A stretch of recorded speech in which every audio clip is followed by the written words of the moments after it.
I like systems in place. Don't touch your mic! Spencer! I told you before! I didn't mean to. I bumped it by accident.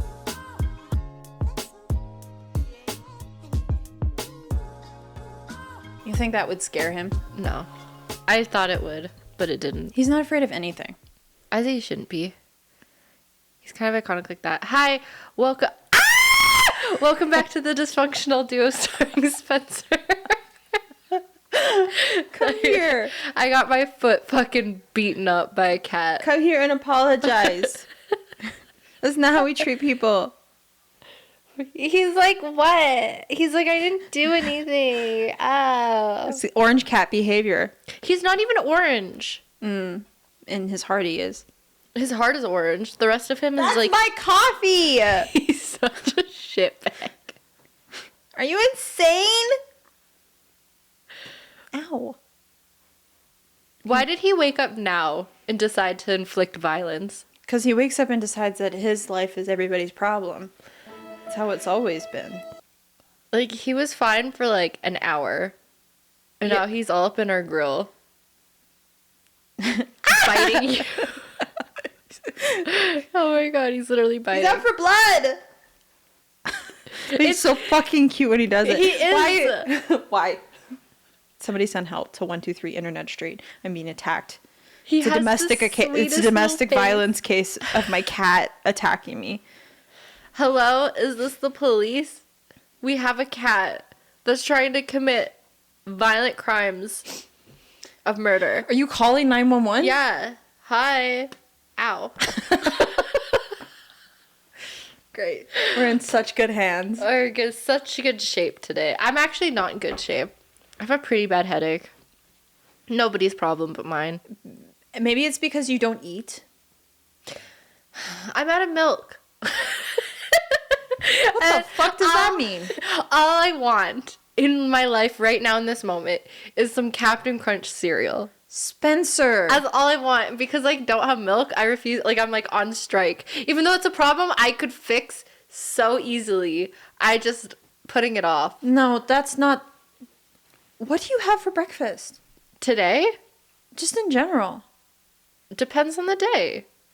Sometimes I'll have like leftover pasta. Okay. Sometimes I'll have like, if I'm feeling fancy, I'll make like a French toast. If I'm lazy, I'll make scrambled eggs. But in days like today, where like I woke up and the sole thought in my brain was Captain Crunch cereal. It's not breakfast. Who the fuck said? Who's the fuck said? Who said that's not breakfast? Breakfast is like actually the most important meal of the day. And you're having sugary And I'm having corn Captain fucking Crunch. cereal? Yes. That's so bad for you. I only live once. Not very long. But I'll die fucking happy with Captain Crunch filling my belly. No, you won't. You'll die diabetic, missing a leg. That's what's going to happen. Silavu. We all go through it. Great. I'll do it with both my legs. You Thank either you. die the hero or live long enough to become the villain. Oh, okay. For sure. Was there anything else in your house that you could have possibly eaten? Oh, for sure. I have like nice sourdough. I have tons of eggs. I have Spencer! berries and cream. But I wanted Captain Crunch, and that was it. That was it for And now me. you're paying for your consequences. And These now are the I have a consequences of your actions. Yeah. Yeah. The actions of my consequences. Yeah. Yeah, what can I do? You can stop complaining. 'Cause No. This is deserved. No. Because, like, fuck. Are you eating breakfast, though? Some days. Some days I wake up and it's lunch. So I'm like, is it breakfast? Okay, valid. That's, yeah. But you're having breakfast, right? You should be having breakfast. I don't know. I would say brunch. Because, like, when I wake up, I do drink water when I wake up. That is my big thing. I'll wake up and have a big gulp of some nice water.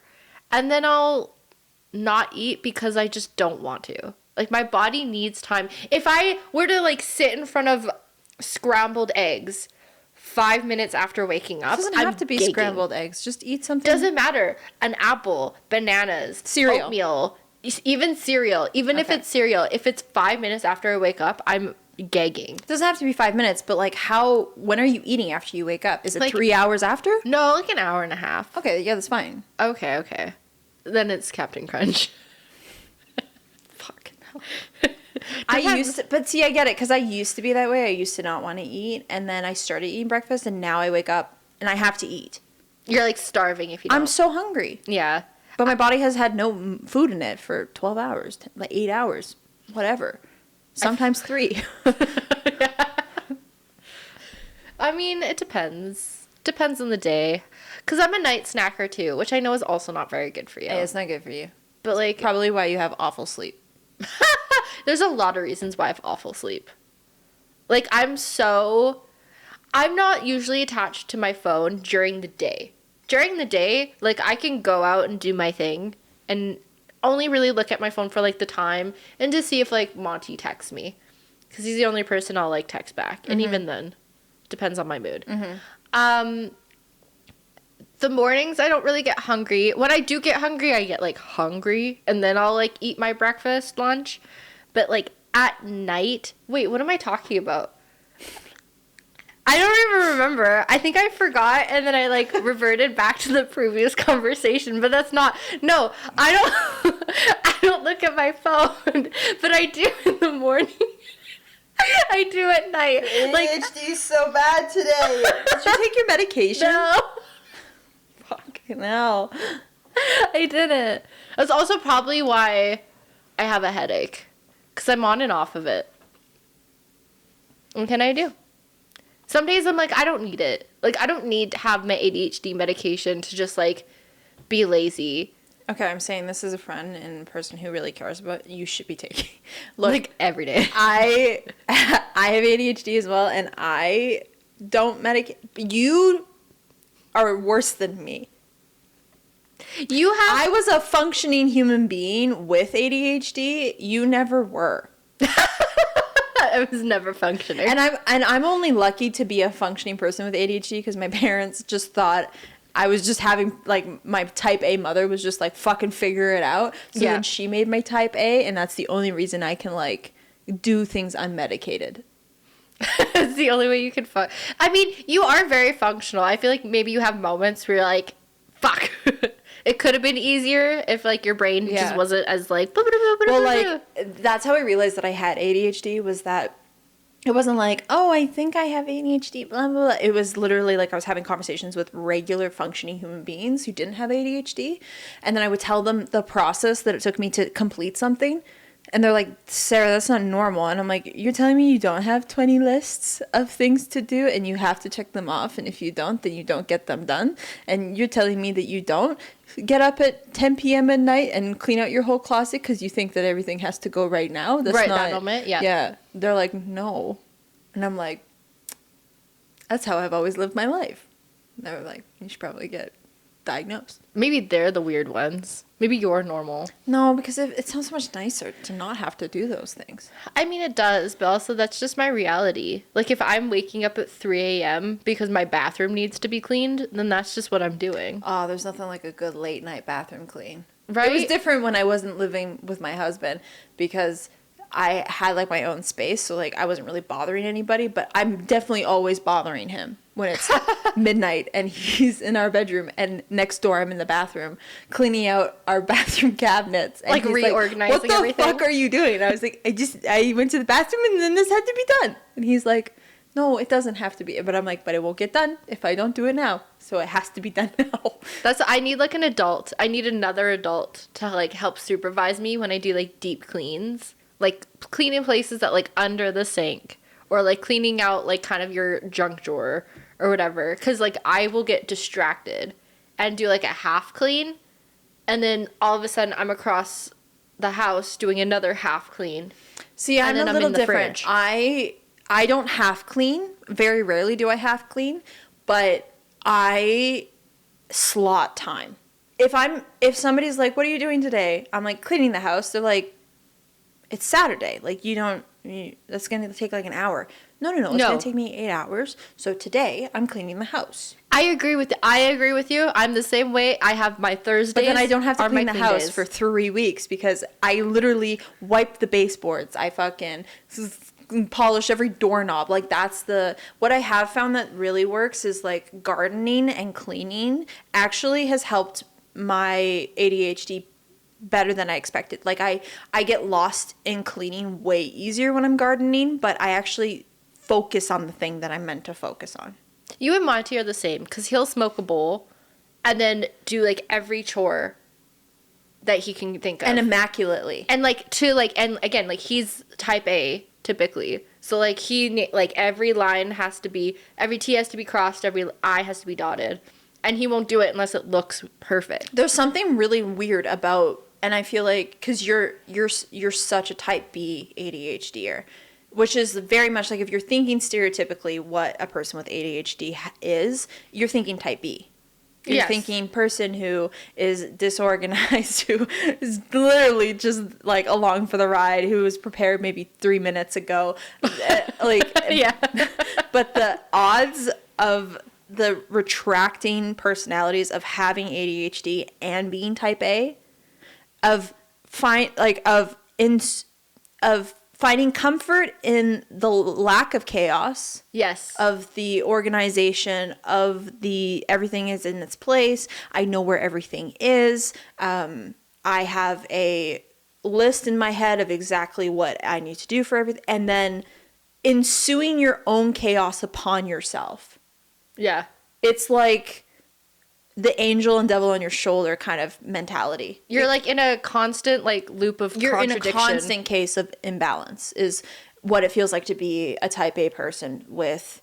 And again, I think when I was younger I was more type B, but because my parents were very type A, and I don't know if they didn't know I had ADHD or they didn't fucking care, because it was just that was just the time of the world. A lot of people went undiagnosed, but I was the oldest, so my parents had like higher expectations of me and like what I could accomplish and how I should behave, and not anything that was like destructive to who I was, but it was just like there's different expectations when you're the older sibling, and only older siblings can attest to that. Like that's only that kind of pressure is only an oldest. Like I talk to people who are middle siblings or who are younger siblings, they never really get that like unspoken pressure. Yes. It's pressure you put upon yourself, not even that your parents put upon you, but because you're the oldest and there's a set tone to the experience, you don't insert yourself into things because you already put the expectation upon yourself to like not shake shit up. Mm-hmm. So that mentality, and then being undiagnosed during that time, I would make a list for myself every single morning. I would get up and I would make a list of my to-dos. Every morning? Every morning. Ugh. Wake up. What am I going to do today? What do I need to do today? What am I going to do this week? This week? Yeah. That's crazy. Yeah. Getting through like lunchtime is crazy. Because if I didn't do that, I would literally feel like having a panic attack of stress because I didn't know what direction my week was going to go because my ADHD would take off. Damn. So now I've integrated that into my lifestyle now as somebody who now knows that they have ADHD and like why I feel that way and why I am that type of way, and I'm able to find like more balance. But I would care to wager that like there's the odds against you of like you versus you, but I feel like I could probably still exist without my medication and be fine. You could not. You should not be not taking your medication. You should have seen the way I was driving. Oh my God. I would be like three lanes away from my exit, and right as the exit came up, I'd be like, oh, I actually need that one. So sorry, everybody else. It was crazy. No, actually, though, it's like I am a danger to society when I'm unmedicated. It's actually like you spent your whole life, like a majority of our friendship, unmedicated, and I did not see how bad it was. And then you went on medication, and it was really weird to see you medicated. I went on medication and graduated university. Like, that's just the tea. It was fucking strange. It was really, she was so organized. Like, it was weird. Because she's always been a state of chaos. Like, Spencer is not an organized person. She really does not know where her life is going in any trajectory. And that is just, like, very much, like, that's who she is. But I just assumed that that was your kind of personality. And then you went on medication, and all of a sudden you had, like, aspirations and dreams and fucking you knew what you wanted to have for lunch, and I was like, what the fuck is this?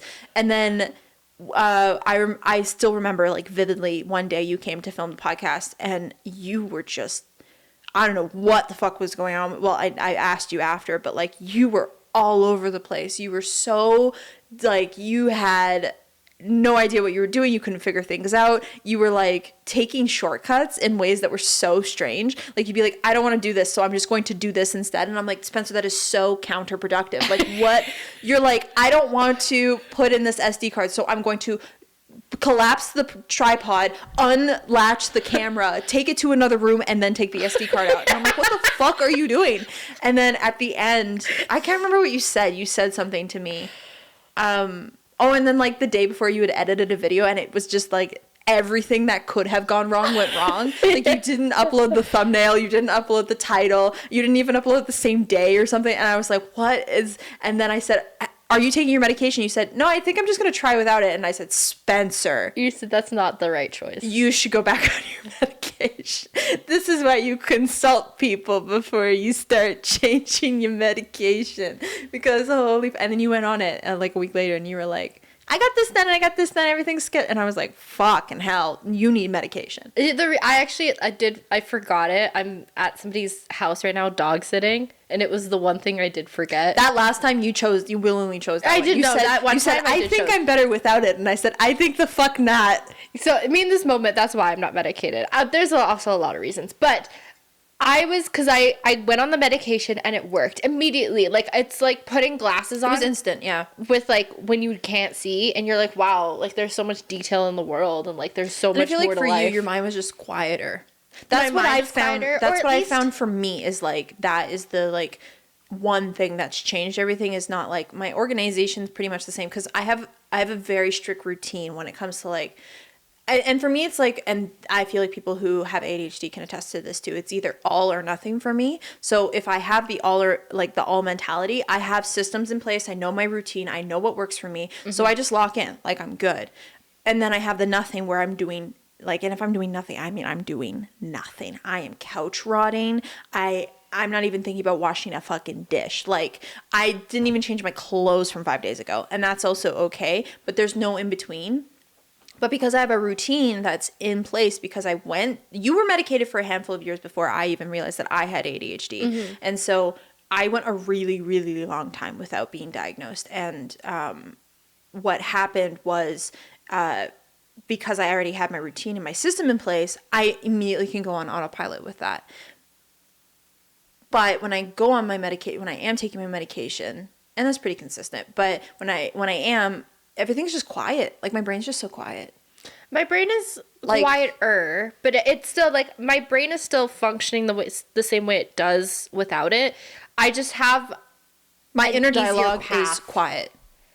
I see, and I don't necessarily like that part. Like I almost feel like I need that inner dialogue because when it's quiet, it's like I can feel it quiet. It's almost too quiet where I'm like, something's wrong. No, I love that. My mind plays like, well, I think I've talked about this, but my mind will play music in the back of my head so that like I always have some kind of background noise. And when like sometimes that will shut off, like I can sense the silence and then like it gets weird and icky for me. My problem, I struggle a lot with being someone that is codependent on medication. And the Vyvanse, so that's what I take, is Vyvanse. It doesn't have any. The Vyvanse is Vyvanse. You heard it first here. The Vyvanse is Vyvanse. It's what I take. It doesn't have any big repercussions of taking it, like no real side effects, nothing that's like super serious. But I do think about like living my life and like having to take medication for me to function. But this is my argument for you. And this has always been my argument for you because we've had this conversation where you're like, I think I want to go off it. And I'm like, I support it. Before you go off it, you need to have a very strict conversation with yourself of what your life needs to do to change. Because you can't just go off of it and stay the same. It will not fucking work for you. If you're going to go off it, you have to have a system in place for yourself so that you stay accountable. It's a lot of like changing your routine, changing lifestyle. That's like it's a change in lifestyle. Complete change in lifestyle. And it's hard because it's a very much a mental game. You know? It's like you can't just like go to the gym. Well, you can. But like you can go to the gym and like do it. With ADHD, it's like I can't go to my brain and be like, I need you to do this for me. But that's why the systems that you have, and this is somebody who like I preach this every day because it works for me. And I would say I do not have as severe ADHD as you do. My ADHD is not that severe, but the systems that I have in place are my safety nets when I do go off the path, because they hold me accountable. My lists are like goated. So I'll make lists Because I'll forget. I'll make them. Oh, I like have my iPad. I have my notebook. I know where my lists are. And when I'm done something, I erase, I clean. And every single month, I make a new calendar. I make a new list for myself. I also like, I set goals for myself every single year of like the things that I want to do, that I'm like, I like vision boards and stuff. That's all. And it's not like, oh, yes, I'm manifesting. But at the same time, by doing all that, I'm setting the expectation for myself. I'm holding myself accountable because I'm making this agreement with myself. And it's allowing me to get excited about the process rather than feeling like another task that I have to put onto my ADHD. Okay. But I have like, okay, on this day, I know I'm going to do this. And I do this every single day. I think that's what I need. It's just setting that up. Again, like when you're not used to it and that's you're why starting I've from told scratch. you need to do this before you go off medication. You need to start doing your systems on medication, and then when you go off your medication and you start to deter, you can go back to your systems, not your medication. I think that's a big thing is like in university, I had my systems that worked for university. Yeah. And then when I wasn't, I was like making new systems and then went off ADHD medication, and those systems just failed because I didn't build them properly. Well, and you've been like a free spirit for about 2 years now, where you're just like, I take it day by day, and I'm like, great, then stay on medication. Like, if you're gonna take it day by day, then you need the Vyvanse to help you, because you taking it day by day on ADHD, you're a free fucking agent. I am, and it's like, it's not a good thing. Like, No, people would be like, it's wow. bad.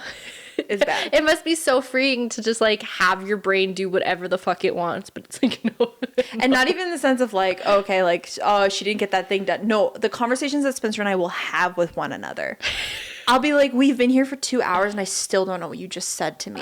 I mean, you've seen it. It's documented now. It is documented. On multiple occasions of me just like failing to know what I'm doing. Yeah. I will like lose thought mid-sentence, and then like I'll either be like, I lost my thought, or I'll be like, fuck it, we're going a new route. And I don't even know where this route's going. Yeah. So I think lovingly, I get it. And I agree with you. Like, not being on medication is definitely like something that I've always kind of wanted and preached.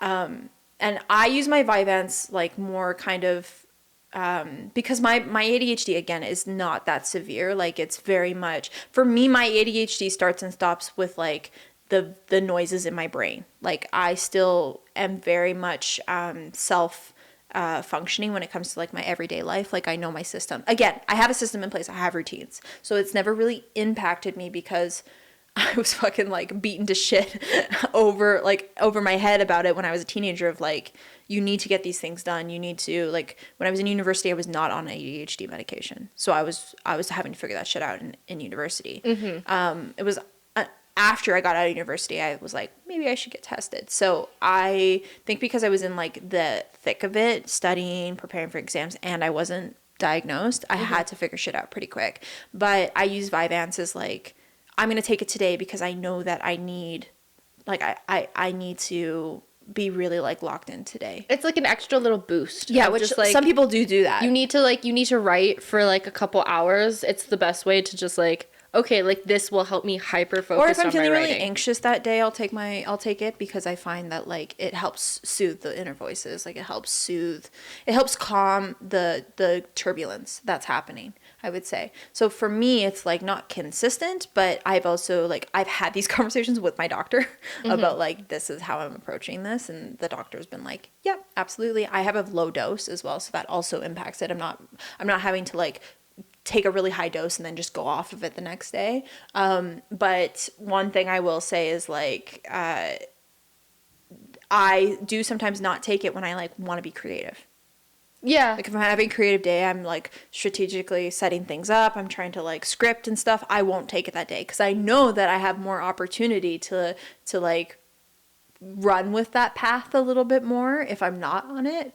But it does vary. For you, I feel like you're already like such a creative on the medication that going off of it, you almost turn into like a conspiracy theorist with arrows going tinfoil hats and opposite everything. directions.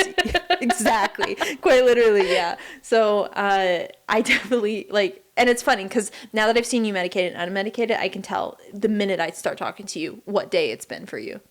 Yeah, I'm a lot more social when I'm medicated. It's You easier to are a have lot a more conversation social. Yeah. when you're like, I can actually follow along. Like, there's days when I'm unmedicated where people are talking to me and I'm like, I need subtitles. You're speaking You don't my understand language. you can't understand what they're saying. I just can't process, at least not fast enough to have a conversation. So I don't really struggle with that, but I'm convinced my husband has a level of ADHD as well because the man cannot stay still. No, he probably does. He cannot sit still, but he struggles with understanding the things that come out of my mouth. And I'll enunciate, and like ESL, like English is his second language, but it's not because he can't understand English. It's because he genuinely cannot understand the words that I'm saying. Yeah. And I'm like, baby, that's ADHD. Like that is ADHD. Monty has similar like ADHD problems. So when we're talking to each other, I don't even know how we get to like the same conclusion. Like we're both in different cars driving in different continents and somehow we manage at the same point. Like it's Do you think he fucking has crazy. less of it than you do? Like I'm pretty like I would argue I'm pretty severe. you I'm pretty I never thought I was, but like watching other people with ADHD like still function in their normal day-to-day lives. Yeah. I'm like, oh, why can't I do that? Because my thing is like my brain is it shuts off, it shuts on, it does its own thing, but I have a hard time like getting out of bed without medication. Yes.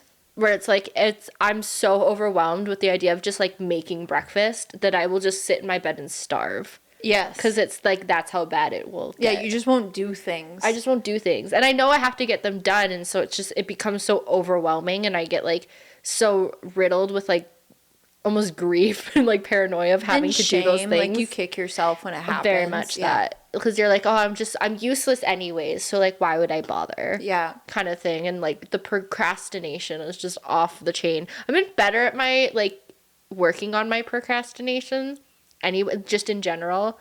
It's something that's like really hard, but I've been better at doing. But there's so much. It's like I need a list of just things I need to fix about myself. Baby, I'm telling you, lists are life-changing.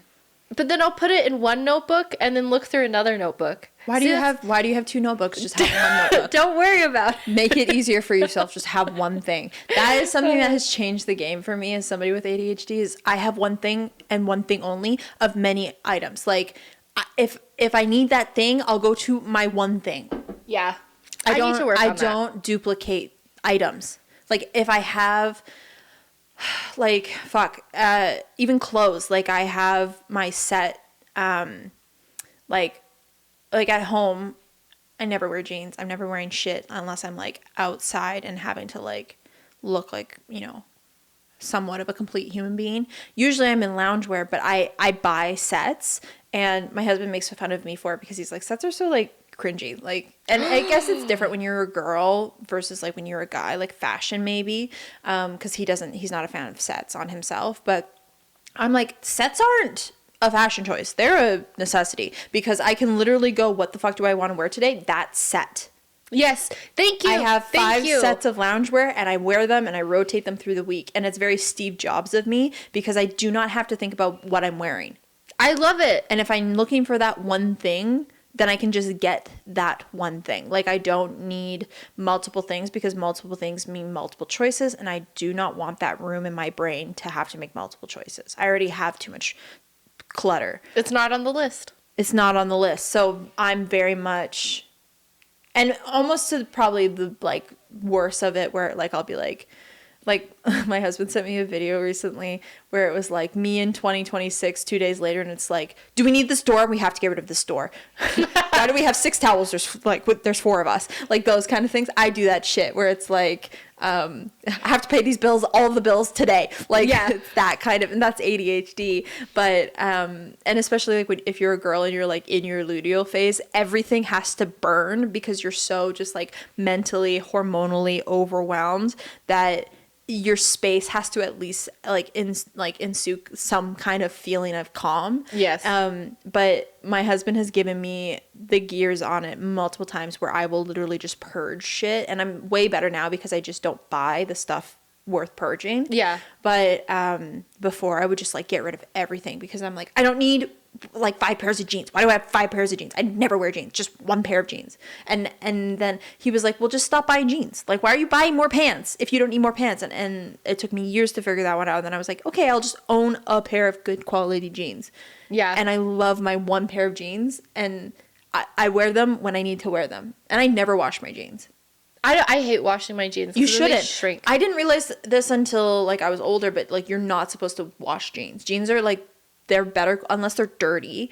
Like you take them off and then you wear them again. Like you're not supposed to wash jeans. They're literally built so you don't have to wash them multiple times. Well, my jeans, like if I am wearing jeans, it's because I'm putting them on, leaving out the door, leaving the house. Sitting in a chair at a restaurant maybe, and then coming home and taking them off. Like Yeah. And then I'm not sitting on my bed with my jeans. Like they get God, as no. soon as I Who's close sitting the in front their door. bed with their jeans? You're psychotic. Sociopaths. You're psychotic. If you were walking around, actually, my mom does that. My mom will just like walk around the house in like full attire, and I'm like, are you insane? She is, but like She'll have a beautiful blouse on and nice jeans, and I'm like, And you're like, where are you going? And she's like, nowhere. she's like, I'm just home, and I'm like, what the fuck?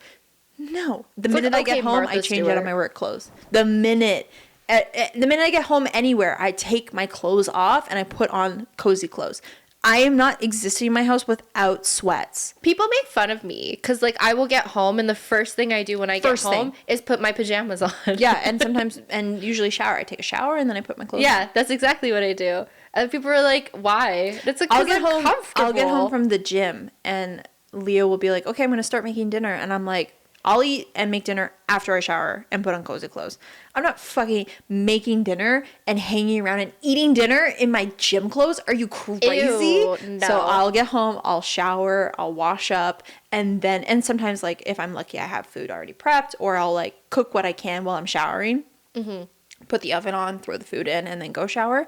But I am not existing. He'll be like doing his thing, sit on his phone, and then go shower at like 8 p.m. And I'm like, no. How are you happy right now? It must be so uncomfortable. And then he doesn't get acne. He like doesn't have the like side effects of like if I sat in my sweat for too long, like I would break out like a pepperoni pizza. Yeah, quite literally. So like I don't know how men do it. It pisses me off. Watching Monty shower with like his 15-in-1 shower gel and just lather it on his face like it's nothing, and I'm like, cool, I have a 7-step program that I'm working on. I think that's the problem for us.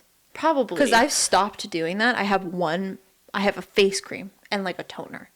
And my skin is way better. I need to wash my face. I do. I mean, you're acne prone, so that Yes, makes sense. very And like much. when I have my hormonal outbreaks, I just accept the fact that like, because if I break out, it's hormonal. Yeah. Or I haven't washed my brushes. That's the 1 or 2 reasons why I would be having an acne breakout. I don't like just break out for no reason, so there's something behind it. But I used to have like a 7-step program where I would like tone and then add my like fucking exfoliator and all this shit. And now I use a face cream, a toner. Both are very like sensitive skin coated. Mm-hmm. And then once a week I'll do like a treatment of some kind. And that's like either a clay mask, like specifically the Caudalie one. Oh, amazing. Or I'll do like a BHA, AHA like pad around my face, and that's it. That's all I use.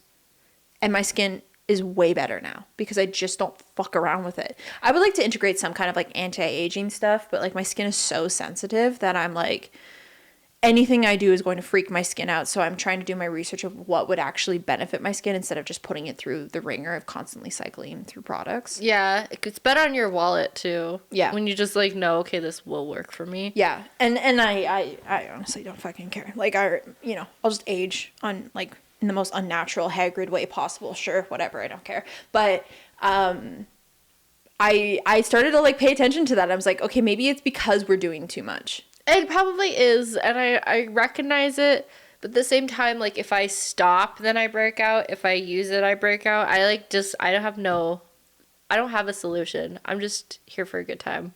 Yeah. I don't have the answer for you. Nobody does, and that's okay. I don't expect an answer. Okay, well, this is actually a pretty good segue of what we were talking about today, because we were talking about our personality and like how we interact with the world. And I've seen this like all over the place. You keep doing this. You keep going and doing something and then coming back to me, and then going and doing something and coming back to me. Because he wants attention. I can't give it to him. We're working. Busy. We're working. Go play with your Barbies. Hi. Hi. So I've seen this on social media before. I've seen people talk about it, but I don't know the full context of it. So I thought today might be a fun day for us to actually talk about it. But there's 7 female archetypes.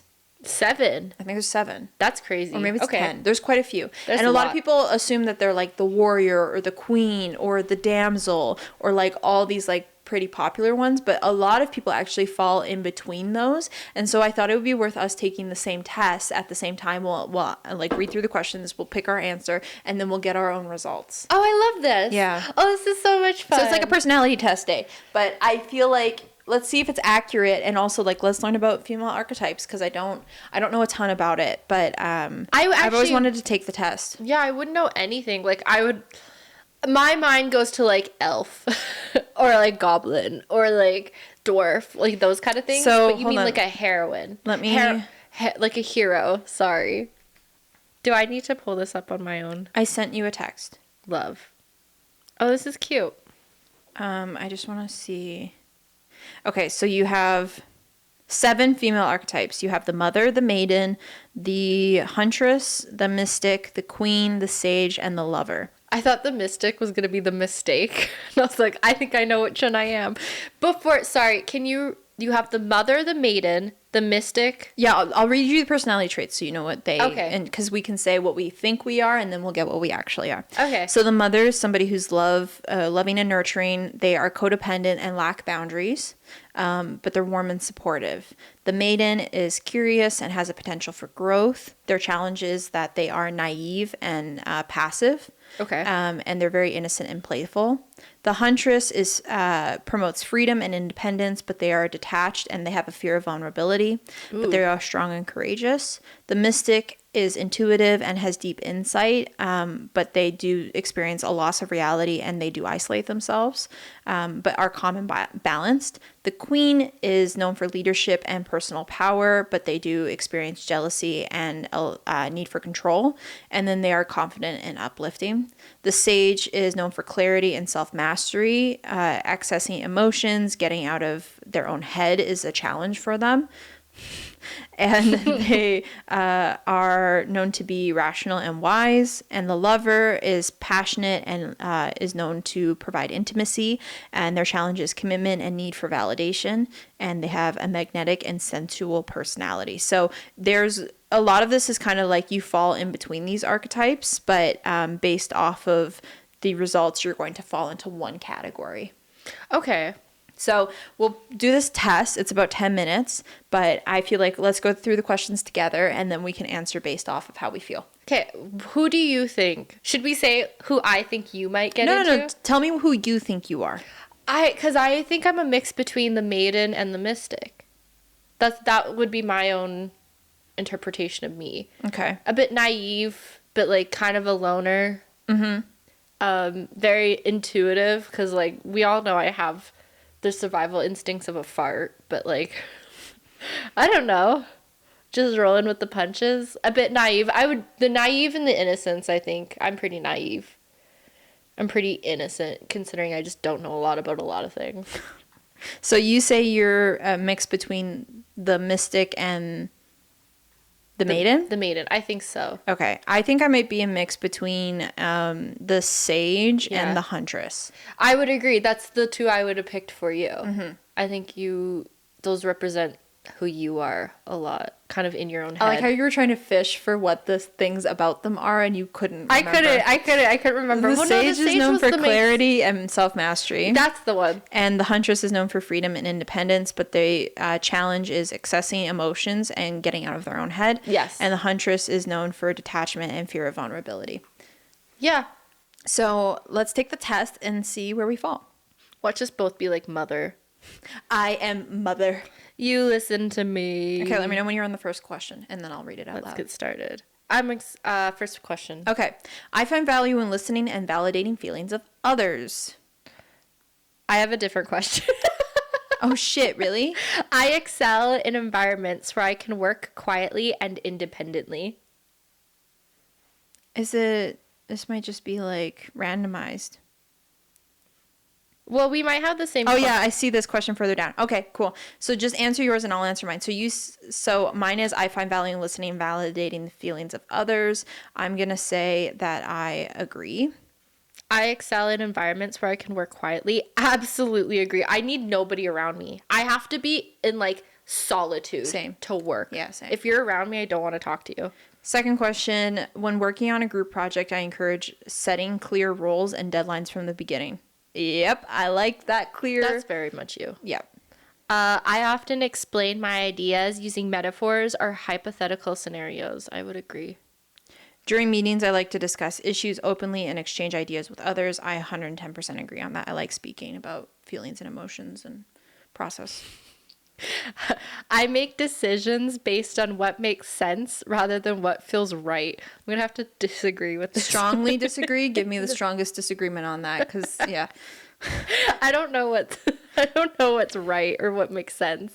I enjoy sharing my excitement and happiness with others. I'm actually going to sit in the middle on this one, and not because I don't enjoy it, but I would say when I was younger, I would fully agree with that. But right. As I've gotten older, I actually enjoy not sharing those things about myself because I feel like most people just don't care, or also wouldn't care in the way that, like, there's only a few people I'd be willing to share that stuff with that would genuinely be excited for me. Okay. I no longer hand that stuff out because it's precious to me, and I know that a lot of people wouldn't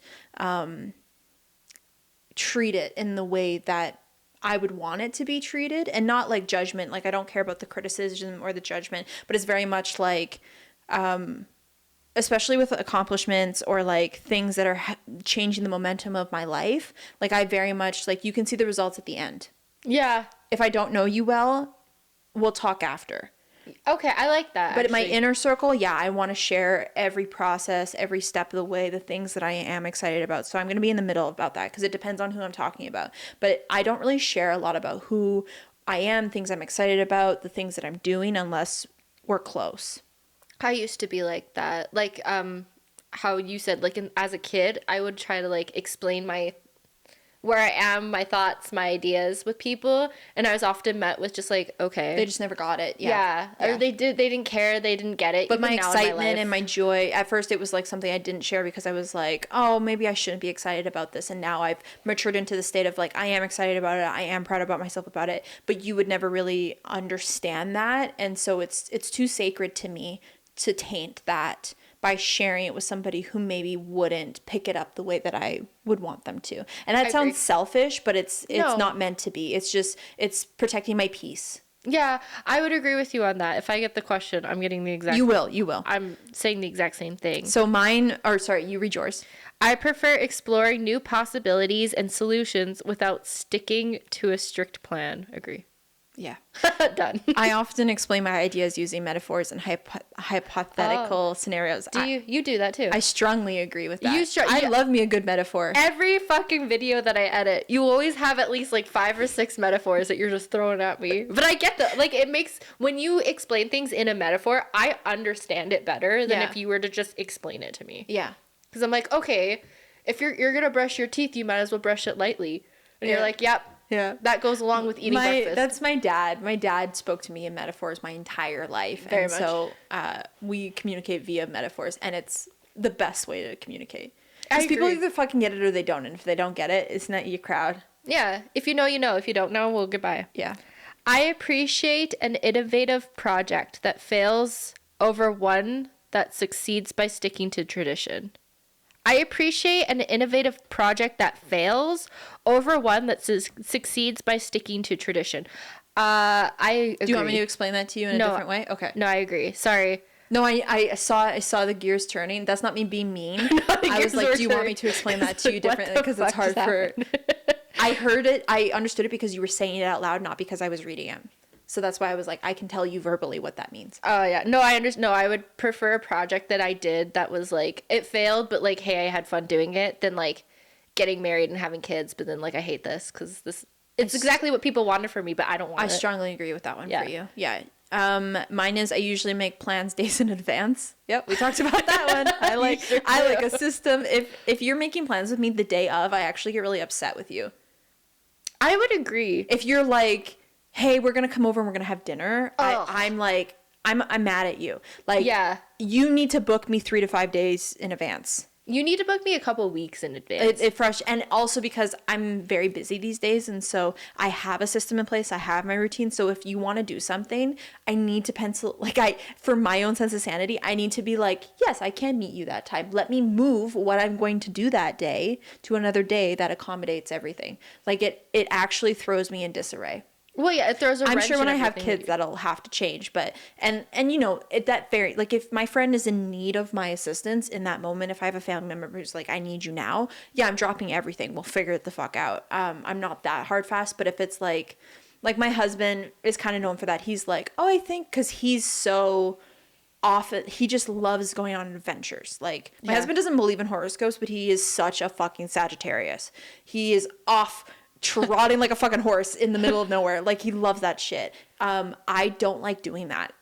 I need to like mentally prepare myself to leave my house. Yes. He can go any moment he wants. He's like, I'm gonna go and like go shop at this market, and I'm like, today? Right now? I'm like, but there's people out there. He's What like, do I see, though? But I'm like, I'm gonna go to the grocery store today, and then I'm gonna go here. Like today's my outing day. You know what I mean? Like that's. Yes, 110%. I need to prepare in advance. I favor effectiveness when making decisions, even if it hurts somebody's feelings. Huh. I don't know. If the hurting feelings kind of throw me off, because I'm a people pleaser. I don't really like hurting people's feelings, even if it's like how I feel. I don't know about this one. I favor effectiveness when making decisions. No. Ooh, I kind of disagree. Okay. I disagree.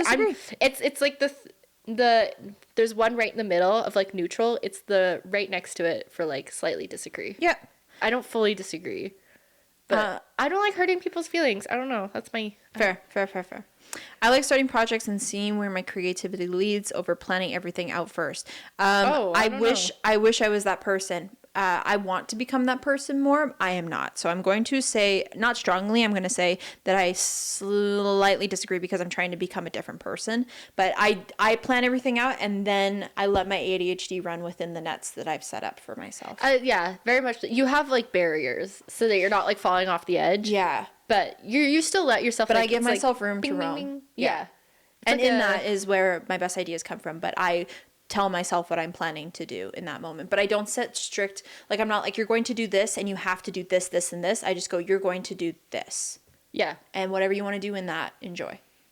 My next one ties into the last one of, I prioritize the feelings of others when making decisions. I definitely agree. So mine's kind of similar. I get anxious when I disagree with people. So. Oh. It depends on the setting. I was gonna say, it depends on the person. It depends on the person.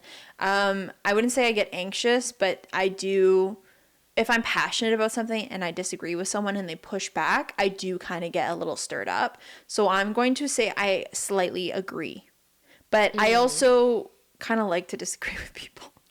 I guess it depends on the person. So I'm going to say I slightly agree. Okay, I think I can see that for you.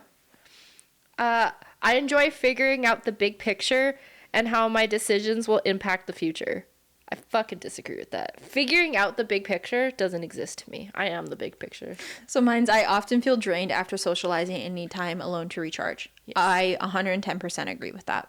It's very rare that like I walk out of a social situation and I'm like, I feel phenomenal. I feel like I could run a marathon. Well, here's the thing is, that happens to me a lot, but I don't go to social situations. Like, I never hang out with people. The people I do hang out with, like for you, I wouldn't leave your house. I hang out with you and my family, and every time I leave, I feel great. But I just hang out with you and my family. And that's all you need. That's all I was having this conversation with a coworker because they were like, what do you do over the holidays? And I'm like, I did fucking zilch. And they're like, oh, and I was like, no, dude, I loved that. I had so much fun. I was like, I didn't want it to end kind of thing.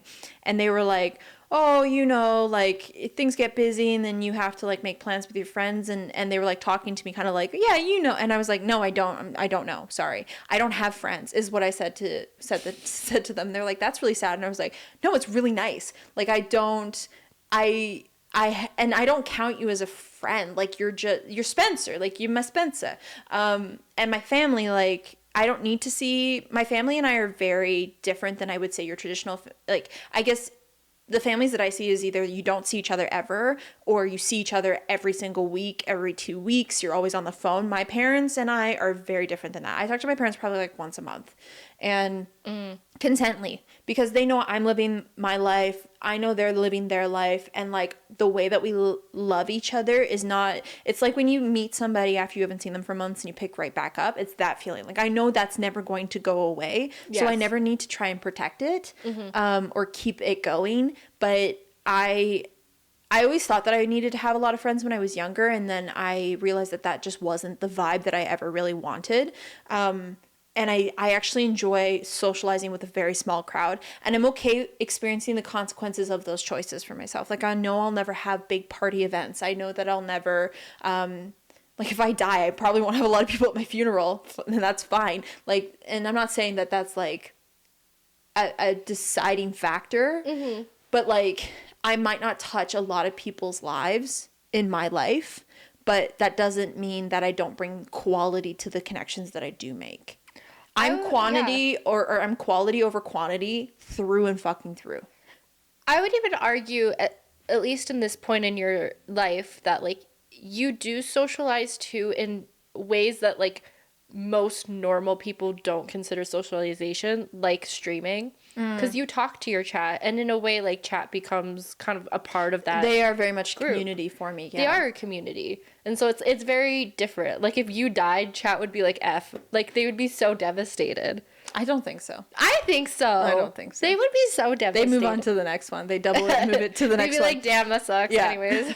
But what I will say is, like, I enjoy having, like, I really just have one best friend, and I'm so fucking content with that. It's all you need. I don't really care. So, I don't really fall into the struggle of that, because I just, like, I don't hang out with people, and I'm so happy with it. What did you put?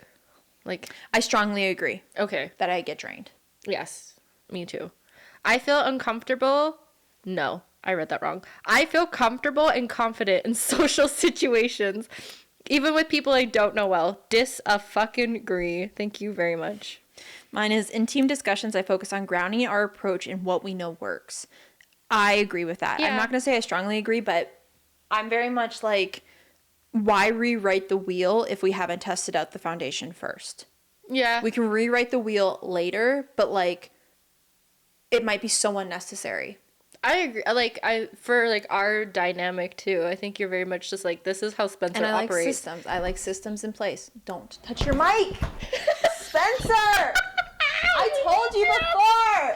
I didn't mean to. I bumped it by accident. You moved it! I bumped it. I told you not to touch that shit. I didn't mean to touch it. Sorry. Lies. I saw your hand touch that intentionally. I watched it in slow-mo. I will slow it down. You did this. Did I really? Yeah. I don't remember. I blocked it out. Anyways. Good. I enjoy taking chances and exploring uncharted territories to discover new solutions. I like physically. I like traveling. So you know what? I would say yes. I would say I agree. I don't think I strongly agree, but I agree to that. Okay. Mine's, I prefer ordering my favorite dish rather than trying something new. Ordering? I would agree. I was going to say I slightly agree, but I do like my go-tos, but I do change it up every once in a while. So I feel like every time I change it up, it's something and I hate it. And then I'm like, why did I do that? And then I kind of go back to my fave, yeah. But no, I will change it up. I find that too much planning takes the fun out of my life. I'm going to agree. Yeah, you should. Very much agree to that. I find it challenging to remain detached when others are experiencing emotional distress. I find it challenging to remain detached when others are experiencing emotional distress. You struggle to remain attached to people. Detached. Detached to people. So basically what it's saying is, will I sit in the feelings with people when they start having emotions, or can I detach myself from that? I'm going to say I slightly agree, only because I really struggled with that when I was younger, but then I went into social work, and you have to learn to not detach, but to not associate yourself with the feelings, because then you can't help a person. You have to be the observer. You can't sit in the feeling with them, because you need to help them pull themselves out of those feelings to help them make plans. So I've gotten way better at it. And now that I'm no longer in that field, I still can tap into my social worker brain. Okay. I see that. That see where you skill set's come from. already in place. So you're like not quite detached, but you're not taking it personally. but when emotions are flying around, I'm a very empathetic person, and so I will feel very in flux if people, like in a state of chaos, if everyone's having very heavy emotions. Like I will need to physically remove myself sometimes, because I'll feel so overwhelmed by everybody's feelings, even though they're not mine, and if I'm not paying attention to the fact that they're not my emotions, I will associate them as myself if it's like really intense. I agree with that. And if the stakes are high enough, I would say. Yeah. I often feel drained after socializing, and I agree. Yeah. In conversations, I'm quick to respond and enjoy rapid exchanges. I agree. It's my ADHD brain. I like think of my next answer while people are talking. And I actually find it's something that I wish I could change about myself, is I would like to sit in the silence of pondering a little bit more. Because I also wonder if people will have a conversation with me, and then because I'm so quick to answer, or I'm so quick to add resolve to something that they're saying, if I feel like I'm like disengaging from their feelings. Oh, okay. I see what you mean. I do the same thing you do, is I think of my thoughts, but because of it, I'm not an active listener. And I have no idea what you're talking about. Well, and I'm a verbal processor. Yeah, you are a verbal processor. So I have to, like, exchanges are quick, and I do have quick responses, because I literally have to get my thoughts out on paper. Yeah. To understand that to carry the conversation, or I internalize and then it disappears. That's my ADHD. That's where my ADHD steps in. Interesting. Okay. No, I definitely see that for you. Okay, you. When solving problems, I start by considering the existing conditions and constraints. I don't know. I don't know how I solve problems. I don't know. You don't even look in the horizon. I just give up. You don't even look to see what would, like, if there's a problem, you don't go, what's the contributing factors? No. You just go, how do I stop this feeling? Yeah. No, I agree. I feel like I don't like this. You don't problem solve at all. No, I'm bad with problem solving. You do it after, and you go, I probably should have done this. And I'm like, I should have. But in the moment, I'm very bad at it. Yeah, you act very emotionally. I'm a very emotional person. Yeah. I'm very sensitive. Yeah. Not in a good way. No, in a good way. That's me. That was me. I panicked the way I was like hiding. I think we're okay. Okay. I like to keep my work and personal life separate. It's really hard, because like my personal life is my work. That's exactly. So, but I do like to try and keep it separate. And there's some things that I stand on business on. Like there's some things about my life that I will just never share. Period. So I'm gonna say neutral. Yeah, it's because you do share parts of yourself, but I do think there's boundaries there. And if like we ever have kids, I'm not sharing that part of my life. No, rightfully so for them. Like I will not share I'll talk about my kids, but they will not play a role in this part of my work. I agree. I think unexpected changes makes my day interesting. Depends on the day, honestly. God, that sounds awful. It really does depend on the day. Again, unexpected changes. If Monty comes home and is like, I want to go out for ice cream right now, I'm not mad at that. No, you're like, I'm down. I would say you're neutral about that. I would say I'm neutral about that too. Yeah, okay. When solving problems, I start by considering the existing conditions and constraints. Yeah. I'm going to say I just agree, not strongly or slightly. I agree. You just agree? Yeah. Okay.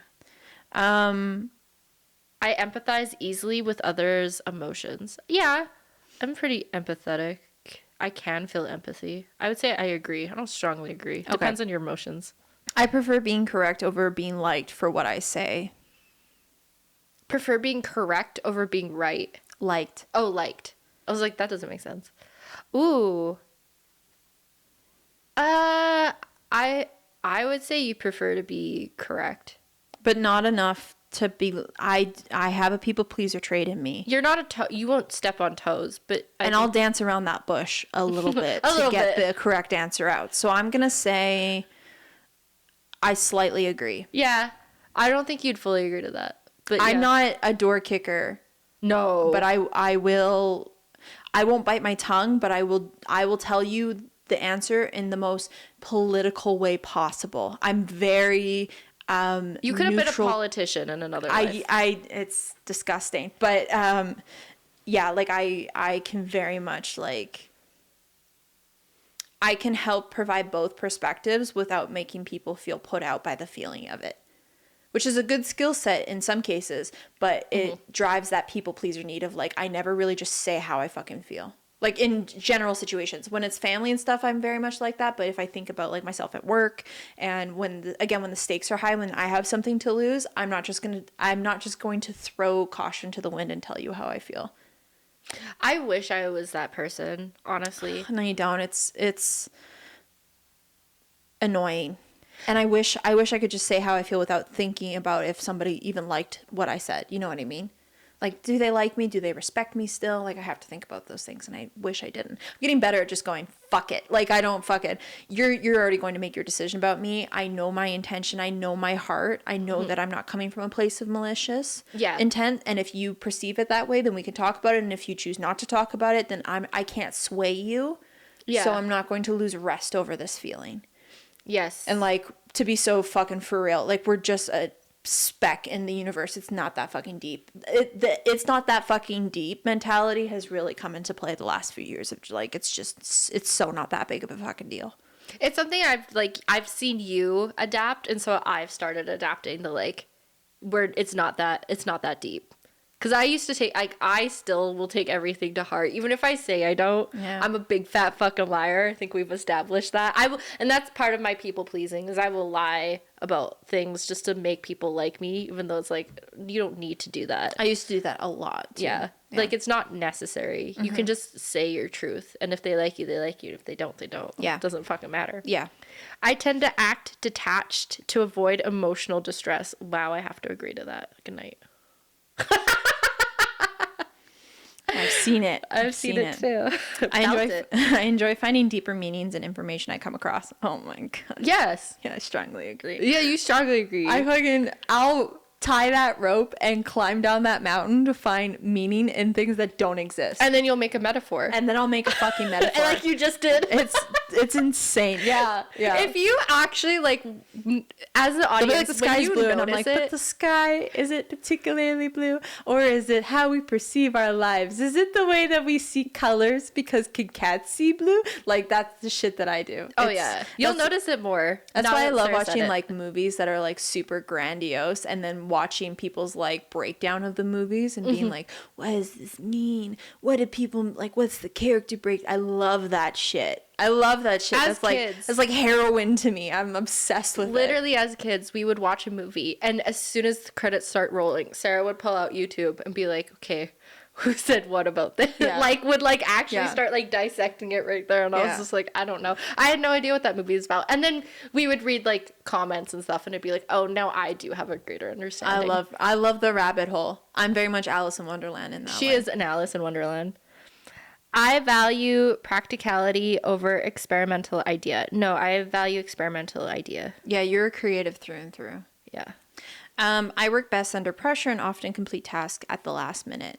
I'm going to neutral this because I do work really well under pressure. But I do not complete tasks last minute. Hell the fuck no. Oh, I think I just got the same. I enjoy the adrenaline focus that comes when working under pressure. I agree. I'm going to be neutral for mine because I do great under pressure, but I don't work best. Really? No, fuck, I don't know. I'm going to say I slightly disagree. Okay, oh, did you actually press it yet? Yeah. Okay, because in But my I can go back. university years, granted, yes, I was on medication, but I was still as a procrastinator, that just me through and through.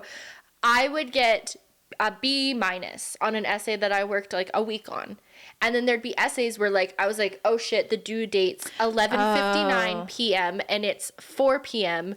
I No. have 6 hours to work on this, and I would get an A+. No, okay. I'm slightly disagreeing because I do work really well under pressure Yeah. in situations that are like life stuff. When it comes to academics, no, I like having the buffer. I love a good buffer. So I guess I'm the opposite then, because like in situational experiences, You do great I shut under down. like you like the adrenaline rush of. Yeah. Did you say you agree? Yes. Okay, I good. very much agree with that. I feel invigorated when I solve complex problems logically. Invigorated is a I crazy feel word. invigorated when I solve complex problems. Logically, No. I think you could get to I'm gonna slightly agree. yeah, because you would come across the logic in your own way through metaphor. It's not logical. But you wouldn't, yeah. But I do feel really good when I solve a complex problem. You I feel are a great. puzzle doer. I love almost it. in life. Yeah. Yeah, I agree with you. Yeah. Okay. What's yours? When facing a challenge, my first step is to seek input and advice from others. No. Disagree. The advice comes eventually. I wouldn't say I like fully disagree, because like I would start myself and then realize that like I don't know what the fuck I'm doing. So then you move to. and then I go to resources. Sarah and be like, I don't know what the fuck I'm doing. Yeah, I agree. I enjoy engaging with new people frequently. No, I disagree. That's horrible. New people in this economy. Frequently is what does it for me. I don't like the frequently. No, I don't like that either. I like to listen rather than take the lead in group conversations. Depends on the conversation. I think you're neutral on that one. I think so too. I don't think I'm. You can do both. Yeah, because I don't necessarily oppose my thoughts all the time. Sometimes I do like to just sit and listen. I'm Yeah. neutral. Okay. I prefer a structured approach when learning something new, following a clear path and guidelines. Yeah, I agree. Yes, you do. Yes, you do. I tend to avoid arguing with others, even when I have a different opinion. Yes. I don't like conflict. Hate it, actually. I excel in environments where I can work quietly and independently. Yep. Yes, same as me. I like groups. Actually, no, I'm going to strongly agree because I like group settings, but I can't get stuff done. Like even at the gym, like if I'm going to the gym, people are like, you want to work out together? I'm like, no. I can't don't. stand that. My sister once was like, why don't you go to the gym with me? And I'm like, because I don't want to go to the gym with you. And it's not like you personally. It's just like I like to go do my own thing and then leave. Like I don't want to have to chit chat in between. Like I want to put my headphones on. I want to listen to the music. I like the independence of it. 110%. Yeah. Oh, meeting new people often makes me feel anxious or stressed. I would agree very slightly. Yeah, I would agree with that.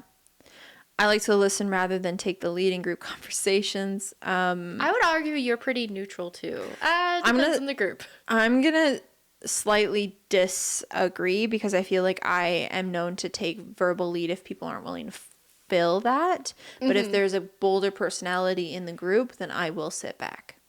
Yeah, I would agree to that. Okay. I like to keep my work and personal life separate. Yeah. I'm going to slightly agree. Okay. Just because I'm not much for posting. I don't know, actually. I might be neutral. I already picked. It doesn't matter. I feel calm when everything is scheduled and in its place. Yep. Our first conversation, we didn't plan that out, by the way. Our first conversation is like melding into this so fucking well. Yeah. In conversations, I'm quick to respond and enjoy. No, disagree. I'm not quick to respond. It takes me like 4 to 5 business days to think of something. I think unexpected changes make my day interesting. No. No, I'm going to slightly disagree with that. I get it depends on like situational. Yeah. Like if Leo came home and is like, I want to go to McDonald's for a cheeseburger, you're never gonna say no.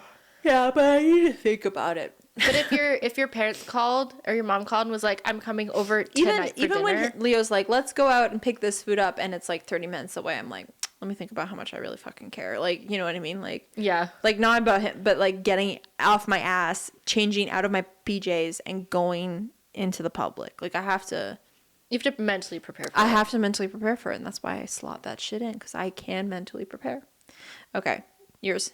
We're going through this a little faster because I'm 42% of the way. Are you also 42? I'm 40% of the way. Interesting. Okay. I want to speed through. I think you just We're did, an like, hour your... and 10 in, and I want to speed through this a little faster. I usually wait for others to initiate conversation in social settings. Absolutely agree. I'm not coming up to you. When facing a challenge, my first step is to seek input and advice from others. I'm going to say I slightly agree because I do like people's input, but it's not always. I think you're more likely to go to your dad, I think, if anything. And even if you Leo, need like, I'll talk advice. to my husband about it and be like, what are your thoughts? Or this is, again, Yeah. verbal processing. I have to verbal process to I someone. think very much that. You just like to talk it out with people. But I can figure things out myself if I take the time to think about it. Yeah, absolutely. I appreciate movies with clear themes and messages rather than those open to interpretation. I'm neutral. I don't really care. Okay. I just want it to be well written. Back to the last episode.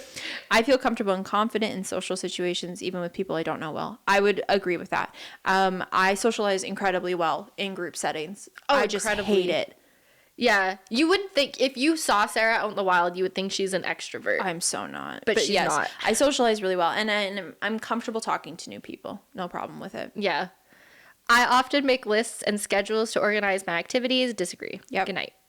I prefer working in a creative environment over one with clear guidelines and responsibilities. I'm going to say I'm neutral on this one because I like creative environments, but I do like guidelines. I like to know what the goal is. What is the goal? Yeah, you need an end game. Yeah. I find inspiration and creativity in open-ended approaches rather than detailed plans. Yes. How do I agree with this? Agree.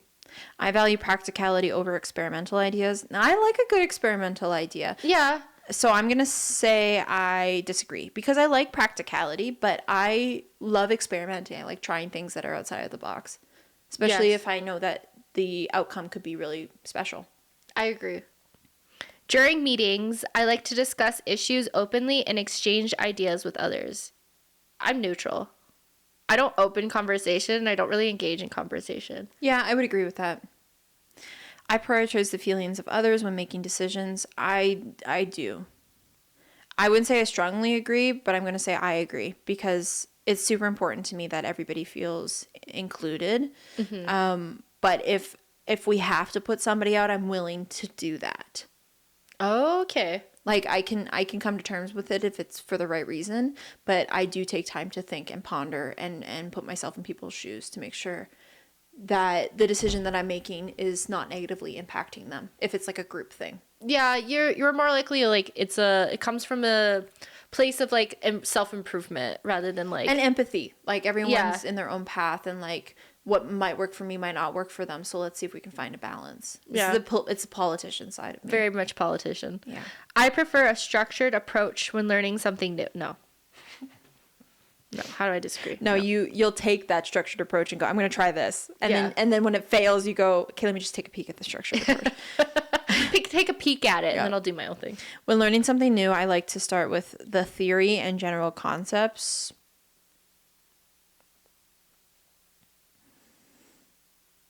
I'm gonna slightly agree with that. I like going on my own course as well, but I do like reflecting back to the manual more often than you. Yes. Yeah. I tend to stick to proven methods and no. And I find joy in achieving set goals through systematic planning. Strongly agree. I prefer working in creative environment over one with clear guidelines. Yes, agree. I don't enjoy participating in creative expression like writing or making music. That's not true. That's not true. I'm going to strongly disagree. Okay. Music is your life. That's true. I like being creative. You are, and you're good at writing. No, I'm not. When we did that D&D shit, that was so good. Okay, valid. I'm fascinated by complex, detailed, and innovative ideas. I am. However, do you act upon them? No. Yeah. Heads are in the clouds. Heads Stay are in the air. clouds. So I'm getting to mildly agree. Okay. I find inspiration and creativity in open-ended approaches rather than a detailed plan. I like open-ended approaches, but I like a detailed plan. You're neutral. I'm neutral. I enjoy providing emotional support for my friends when they need it. I enjoy it? No. I'll be there for you. Don't get me wrong. Like, ride or die. But do I enjoy doing it? No, because I have my own emotional trauma. And see, when that comes up, I'm going to strongly agree with that one. You would. I appreciate movies with clear themes and messages rather than open interpretation. I love a good open interpretation. I like a clear theme, though. So I'm going to say I agree. Oh, no. I disagree. I'm just going to say I slightly disagree.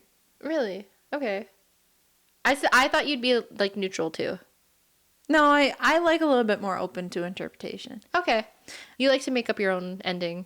Yeah, I like love that endings are like life. They never end. Ooh, just like that. Yeah. I enjoy finding deeper meaning in the information I come across. No. Okay. I often think about new ideas and future projects even when currently working on something. Yeah. All the time, man. All the time. I find joy in achieving set goals through systematic planning. I don't enjoy it. I usually complete tasks or projects well before deadlines. Yeah. Well before. Yeah, you're good at that. I like to be prepared. I often think about new ideas and future projects, even when currently no. Yeah, I just had that. You said no? Oh, and I said I agree. Interesting. Well, you do. You literally just said, like, you like to plan out, like, I weeks in advance. I hate that. Don't talk to me about a week. I prefer exploring new possibilities and solutions without sticking to a strict plan. It doesn't need to be a strict plan, but Sometimes the wording's a bit like, where do you go with this? I'm going to slightly agree with that. I enjoy... oh, no. Sorry, you're next. When working on group projects, I encourage setting clear roles and deadlines from the beginning. I have that one. I'm neutral. Okay. Because in university, I was that person. I was also medicated. And you don't do that with me. I don't do that with Sarah. I enjoy figuring out the big picture and how my decisions will impact the future. Yeah, I agree. I prefer social activities over individual ones. Ooh. I don't know. Like, I wouldn't go out and eat by myself. I would say you're neutral because Yeah. you hang out with group people more than I do. It's true. But I like doing my own thing. I love doing my own thing. I enjoy quick chats and frequent check-ins with colleagues throughout the workday. No, but I do like a check-in, so I'm going to say I slightly agree. I find it challenging to remain detached when others are experiencing emotional distress. No, I'm there with you. Mm-hmm. I'm ready to die on that hill with you. Mm-hmm. I would agree. Not strongly agree, but I agree. Which is funny because you just said you don't find comfort in sitting with people, though. You'll do it, but you don't enjoy it. I think that's why. Because I'm like, if you're uncomfortable, I'm uncomfortable. Yeah, fair. Meeting new people often makes me feel anxious and stressed. No, but I wouldn't say I don't feel anxious. So I'm going to be neutral on this one. Because I don't love meeting new people. It's not like I'm going to go to fucking functions where I don't know anybody. But if I'm required to be in a setting such as that, I'll be fine. You will. She crazy fine. Internally, she's But you have to screaming. put me in that situation. I won't. I'm willing to Yeah, put she's myself. not going to do that to herself. No. I tend to express my emotions openly. Wow, strongly disagree. Okay, next. I tend to act attached to avoid emotional distress. That's not true. Detached? No. Yeah, I disagree with that. I enjoy engaging with new people frequently. I think the frequently is fucked, so disagree. Fuck that shit. I prefer to stay in the background during social events. No. Neutral. Neutral. Yeah, I'm neutral. Oh, shit. Again, it depends on the social event. Yeah. I'm willing to put myself in the forefront, but I don't seek it. No. I would seek it, but then I would hate it. I work best under pressure and often complete tasks at the last minute. Completely agree. I appreciate an innovative project that fails over the one that succeeds by sticking to tradition. I do appreciate that. I'm going to slightly agree to that. I don't enjoy participating in creative expression like writing or making. Disagree. I don't enjoy, so I disagree. I enjoy providing emotional support for my friend when they need it. Yeah, I agree. When learning something new, I like to start with the theory and general concepts. Disagree. Yeah, you should. I favor effectiveness when making decisions, even if it hurts someone's feelings. No, that's not true. I'm gonna disagree on that one. Yeah. I feel calm when everything is scheduled and in its place. Honestly, yes. I do feel calm in those moments. I just don't put myself in those moments. Valid. Okay, fair. I make decisions based on what makes sense rather than what feels right. Oh, I wish. No, I go off of my intuition a lot, even though it fucks me in the ass. So I'm going to disagree. I feel invigorated when I can solve complex. No, disagree. Complex. You don't logic- like that? No. Yeah, no, that's very much me. I'm fascinated by complex, detailed, and innovative ideas. Yeah, I like it. You do. I feel most relaxed when I can enjoy my own company. Absolutely. I love myself. Love yourself. Love you. I often make lists and schedules to organize my activities. Yes. Yeah, strongly agree with that one. In team discussions, I focus on grounding our approach. No, because I'm not the one leading group discussions. So neutral. I enjoy the adrenaline and focus that come from working under pressure. No, I don't. I disagree. I find value in listening and validating the feelings of others. I find value in listening and Yeah, I agree. Yeah, I agree. I enjoy taking chances and exploring uncharted territories to discover new solutions. I would agree with that, but I don't seek it out. So I'm going to slightly agree. I get anxious when I disagree with people. Absolutely agree. I feel most relaxed when I can enjoy my own company. Absolutely agree. Strongly agree. The strongest of agrees. Yeah. I enjoy quick chats and frequent check-ins with colleagues throughout the workday. Throughout the workday? Fuck no. Yeah. You don't need to talk to me that much. You can barely respond in a week. In a week. Throughout the day? That's insanity. Yeah. I empathize easily with others' emotions. Strongly agree. I like starting projects and seeing where my creativity leads over planning everything out first. I agree. Yeah. I tend to stick to proven methods and reliable routines. Yes. These are almost like personal now. I know. I feel like I'm getting called out. Okay. I think mistakes should have consequences. Yes, but yeah. But it depends on the mistake. I would say you're neutral. Yeah. It depends on the mistake. I mean, like, small mistakes, small consequences. It's not always. that deep. But if you murder somebody, that's fucked. I think mistakes should have consequences. Yes. Neutral. I prefer ordering my favorite dish rather than trying something new. I agree. I tend to express my emotions openly. strongly agree. Agree. Yeah. I was going to say disagree. No, That's strongly crazy. agree. I enjoy sharing my excitement and happiness with others. I have to slightly disagree. I hate sharing my own happiness with others because I don't think it's valid for others. Like, Yeah. I feel like other we people talked don't about care. that. I find that too much planning takes the fun out of life. I would agree with that in certain situations. Yeah. So I'm going to say I slightly agree. I usually complete tasks or project well before deadlines, and I'm going to disagree. You should. I tend to avoid arguing with others, even when I have a different opinion. I'm neutral. You are neutral. Yeah. It depends.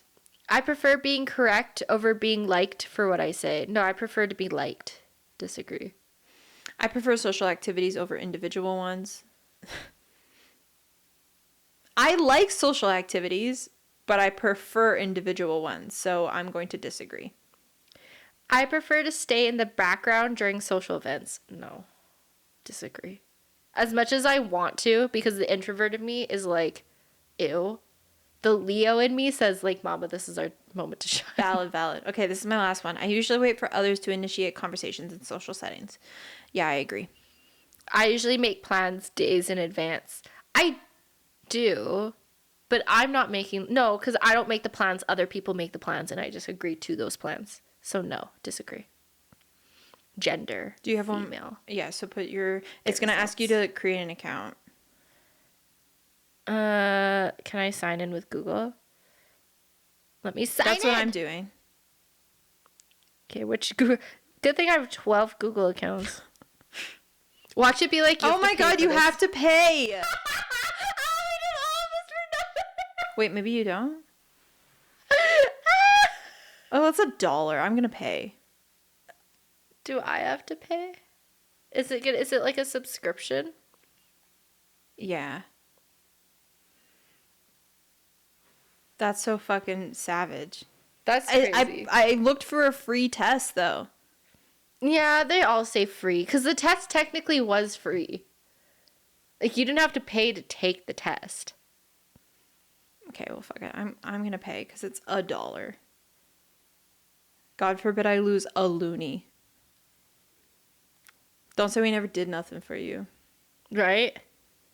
You better like, you better subscribe, you better hit that bell button, leave a comment, share it to all your friends and families. How do I Apple Pay like this? Face not recognized. You know who I am? This isn't my phone. $1 US? That's like $5 Canadian. It's not $5 Canadian. Drama. No, I'm just waiting. Oh, congratulations. Your report's ready. Well, let me fucking... What? What did you get? I got Peacemaker. Okay, I got the supporter. I got INFP. I got INFJ. We're like the same thing except for the last. That's funny. Yeah. What does the P stand for? This doesn't tell me if I'm like a mother. Key attributes. Okay, the Peacemaker are INFP. Gentle whisperer of understanding. Peacemakers breathe life into a world yearning for connection. Hold on, I'm pulling it up for us. So, okay, INFJ, female archetypes, which is me, is often called the advocate. Combines deep empathy, idealism, and strong inner vision with quiet strength, seeking meaning, purpose by helping others while maintaining fierce independence and a need for authenticity. Often embodying a blend of the mystic and the sage. Yeah, okay, we knew that. The compassionate sage and the unconventional sigma or badass who challenges norms for greater good. And the mystic who is compassionate and understanding of others. They are paradoxical, calm but driven, sensitive but principled, and yearning for profound, authentic connections beyond surface level interactions. Love that. So that's INFJ. We were right.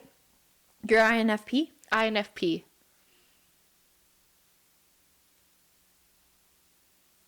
What does those letters stand for? It's just another person. Like, they all go towards the same thing. It's just different tests. Okay. Basically mean the same thing. So an INFP female archetype is often the mediator or the idealist, characterized by deep inner worlds, strong personal values, and a drive for authenticity, often appearing timid but possessing strong convictions, valuing deep connections and disliking conflict while yearning for meaningful life and helping others. Key aspects include creativity, empathy, sensitivity, art, nature, a love for unique expression, and sometimes feeling like an outsider in a conventional world. The archetypes, like the creative seeker or even hidden princess, spirit dawn to wonder. So, archetype themes, you have an inner princess, an innate sense of nobility and desire for wonder, sometimes wishing to be swept away into a fantastic world, and the confidant. Their accepting, non-judgmental nature makes them excellent listeners and confidants for friends and even strangers.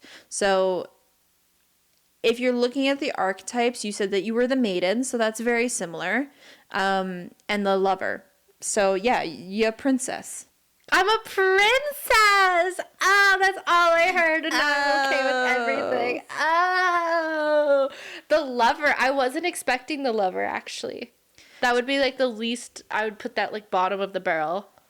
Great. So for the supporter, which is what I got for this test, INFJ, where others falter, the supporter's unwavering faith becomes the bedrock of legends. The supporter embodies a profound depth of empathy and insight. As an INFJ, you belong to an extraordinary group known as the ambassadors. Your heart is a wellspring of compassion, and your mind a beacon of visionary ideas, distinguishing you in a rich tapestry of personality types. This unique fusion of emotional intelligence and foresight positions you as a guiding light in realms of human connection and purposeful action. Fucking boost my ego, why don't you? We'll delve into the nuances of your inner world, revealing how your distinct qualities shape your perception. There was one here that hold on. So you're more judgy than me. That's our only like quality, like that's the only thing about us that's different. We're both introverts. I don't know what the second letter stands for.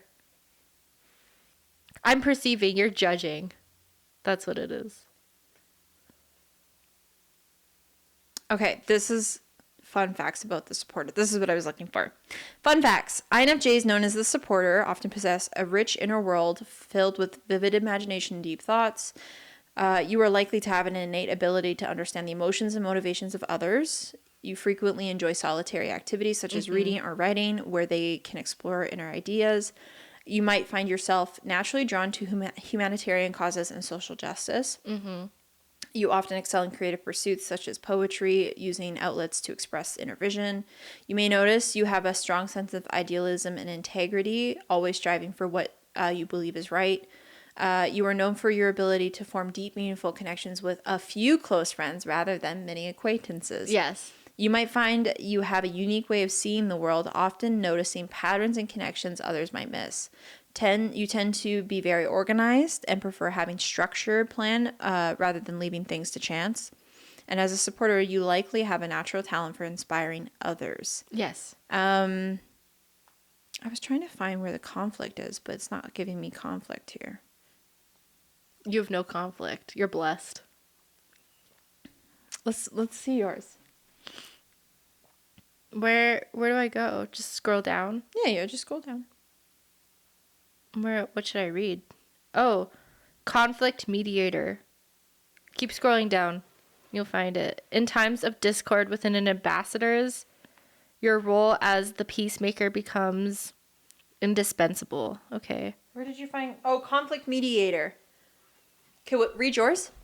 While INFJs might analyze underlying motivations and ENFPs seek creative solutions, you bring a calm presence that diffuses tension. I would agree with that.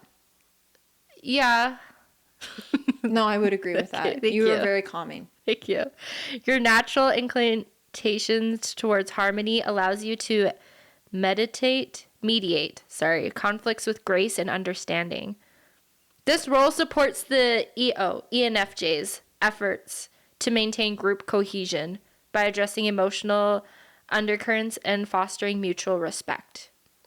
Okay, mine is, in times of discord, the supporter steps in as a calm and compassionate mediator. The INFJ's knack for understanding multiple perspectives allow them to navigate conflicts with grace. While ENFP may seek to diffuse tension with humor, an INFP might retreat into introspection, and the INFJ addresses underlying issues directly yet gently. Their mediation skills ensure that resolutions are empathetic and lasting. This role enhances the ENFJ's diplomatic efforts, creating an environment where every member feels respected and understood. Interesting. This is so cool. Super cool. I'm pretty sure I've done a test like this before, and I got the exact same. So, like, mine must be correct, because I got the exact same INFP. I don't think I've ever done one of these tests. Because the term mediator rings like a bell. It's supposed to be kind of like a red flag personality, just because I'm so introspective and like in my own head that it's hard to like connect with other people. Fair. I feel like mine like lined up pretty quick. Yours is so you. Yeah. Yours is so you. I wasn't And we expecting got it mine. right. Like our guesses of who we thought we would be it was spot on. So yours was the sage and the mystic. Sage and so the we got the mystic, sage right. and you were the lover and the maiden. So I got the maiden right. I wasn't expecting the lover though. That was crazy. No. That's what you guessed you were. I didn't guess I was the lover. What did you guess? I thought I was maybe the mystic, but I'm not the lover. No, I am the lover. I think I guessed you were the maiden and the lover. Okay. Love that for And you. I was right. You were right. You know me so well. It's that INFJ. Yeah, it is. It's the insightful mystic behavior. It is the intuition. I'm nothing. Don't think. It's funny because we do these tests and then your results are always kind of like, you could do better. And mine are always like, you're doing great, queen. And I'm like, that's fucking wrong. And also, that's fucking wrong. They're not accurate at all. You could do better. We did another personality test and mine were all so fucking positive. And yours were like, there's room for growth here. But I think that is just my personality. Is there is room for growth. I don't think that's wrong. I like accepted it. I don't agree. I think you're There's doing room great, for, sweetie. I think there's room for growth. I for think both that of is us. just my lot in life potentially. It's just you're meant to grow. This is a lifetime for you to grow past. That should be everybody. Teresa, the like Long Island medium, her spirit friends told her that this is her last life. She won't be returning again. And she was very sad about it. So she couldn't be in a grocery store being like, "Are you Joe? Are you Joe? I'm getting a Joe." Who's Joe? Do you know anything about hamburgers? Was your grandmother a hamburger? I'm getting a hamburger. I'm getting a hamburger. Hamburger helper. You're holding hamburger helper. Okay, this is great. Are you Joe? It's like an old lady. Yeah. Senile old woman holding a hamburger helper. Yeah. Sorry, I'm getting a Joe. Is your husband a Joe? Aw, bless her heart. That's funny. Okay, well, I hope you enjoyed this. Yeah, this was fun. And we got to learn a lot about ourselves and who we are. Every once in a while. And we had to pay for it too. We had to pay to know about ourselves. Yeah, $1 USD. That's like $70 Canadian. It's not $70 Canadian. It's 70. I think it's like $1.20. Subscribe to our GoFundMe down below. Patreon below. Thank you very much. If you want to see more about us, we're on Spotify, TikTok, Instagram, YouTube. You can find us at The Dysfunctional Duo or _ The Dysfunctional Duo. Shorts, other shit. That's it. We're around. See you next week for a new episode, gang. Bye. Bye.